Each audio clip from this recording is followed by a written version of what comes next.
Chiedono un incontro con il governatore Luca Zaia, vogliono che si prenda le proprie responsabilità in materia di profughi. Sono i sindaci di Treviso, Preganziol, Silea, San Biagio di Callalta, Casier, Mogliano, Vittorio Veneto, Cappella Maggiore e Maserada.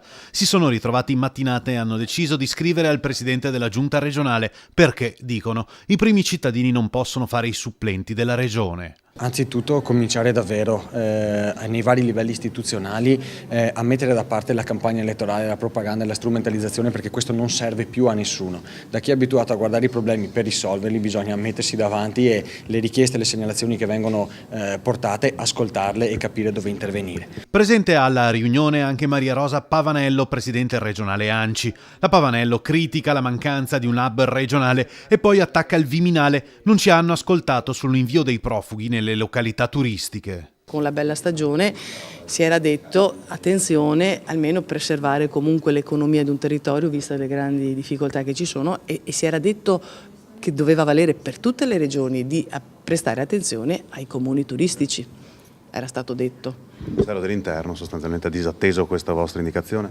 E dai fatti mi pare di sì.